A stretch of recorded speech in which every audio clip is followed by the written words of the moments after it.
لکه شوګر نن ته په یقین کې یاره مونږ خو اوس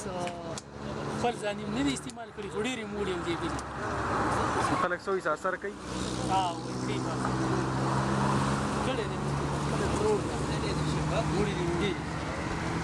ستاسو کور کې هم څوک ټیک شوي څوک پې ټیک شوي